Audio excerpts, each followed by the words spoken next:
आज ही Doubtnut app download करें। Doubtnut पर अपने सभी गणित, रसायन विज्ञान, भौतिक विज्ञान और जीव विज्ञान के डाउट्स का करो सफाया। बस प्रश्न की फोटो खींचो, एक ही प्रश्न को क्रॉप करो और तुरंत वीडियो सोल्यूशन पाओ। अभी डाउनलोड करें। हेलो दोस्तों, हमारे पास अभी जो प्रश्न है यह कहता है कि चित्र ए बी सी में प्रदर्शित स्थिति समय ग्राफों से प्रदर्शित गति की विवेचना कीजिए। अर्थात दोस्तों, ए बी सी तीन चित्र दिए गए हैं, तीनों तीनों में स्थिति तथा समय में संबंध बताया गया है। इन संबंधों के अनुसार जो गति है वो बतानी है। दोस्तों क्या है, सबसे पहले दोस्तों हम पहले ग्राफ को देखते हैं। पहले ग्राफ के अनुसार जो वस्तु की स्थिति है प्रारंभ में इस समय पर यहाँ है तथा किसी क्षण इस बिंदु पर है, अर्थात कोई ना कोई स्थिति होगी। अब दोस्तों इस स्थिति में समय ग्राफ को देखने पर पता चलता है कि इसका जो ढलान है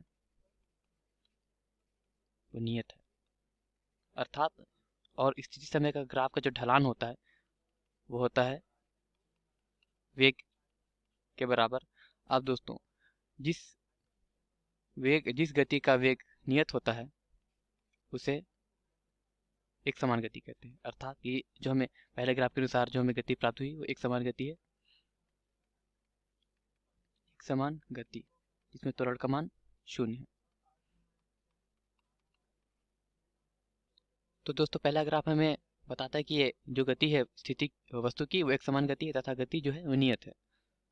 तो दोस्तों ग्राफ का दूसरा ग्राफ जो हमें बताता है उसके अनुसार जो ग्राफ है वो वक्री है, स्थिति और समय में वक्री संबंध है। अर्थात दोस्तों जो वक्री ग्राफ होता है वह बताता है कि वो असमान त्वरित गति है, असमान त्वरित गति। अब दोस्तों वक्री होता है तो असमान त्वरित गति बताता है तथा परवलयी होता है तो एक समान त्वरित गति बताता है। चूंकि हमारा जो ग्राफ है वक्री है तो असमान त्वरित गति को ये बता रहा है तथा हर एक बिंदु पर जो ढलान का मान है दोस्तों वो बढ़ रहा है, अर्थात जो गति है वो धनात्मक है, त्वरण गति में परिवर्तन धनात्मक जैसा त्वरण भी धनात्मक होगा। अब दोस्तों जो दूसरा ग्राफ हमें बताता है, दूसरा ग्राफ हमें देखने पर हमें पता चलता है वह गति है असमान त्वरित गति है जिसमें त्वरण का मान बदलते रहेगा, वेग धनात्मक है तथा वेग का मान बढ़ रहा था इसीलिए त्वरण भी धनात्मक होगा। अब दोस्तों तीसरे ग्राफ को हम देखते हैं। तीसरे ग्राफ को हम देखने पर हमें पता चलता है ये भी एक वक्री ग्राफ है। अब वक्री ग्राफ हमें बताता है असमान त्वरित गति के बारे में। ये पता चल गया हम ये असमान त्वरित गति है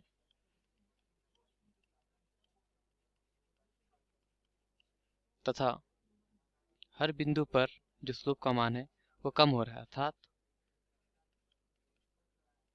वेग चूंकि धनात्मक है,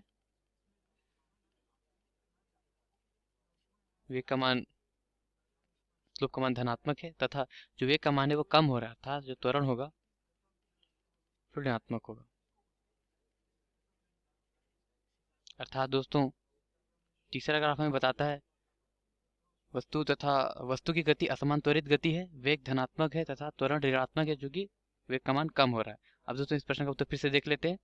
पहला ग्राफ हमें जो बताता है वो एक समान गति बताता है तथा जिसमें गति नियत है। दूसरा ग्राफ हमें बताता है वस्तु की गति असमान त्वरित गति है जिसमें वेग धनात्मक तथा त्वरण भी धनात्मक है तथा तीसरा ग्राफ हमें बताता है असमान त्वरित गति के बारे में जिसमें वेग जो है वस्तु का वो धनात्मक है परंतु त्वरण जो है वो ऋणात्मक है। धन्यवाद। कक्षा 6 से 12वीं से लेकर नीट, IIT, JEE वो एडवांस के लेवल तक 1 करोड़ से ज्यादा छात्रों का भरोसा। आज ही डाउनलोड करें डाउटनेट ऐप या व्हाट्सएप करें अपने सारे डाउट्स 8400 400 400 पर।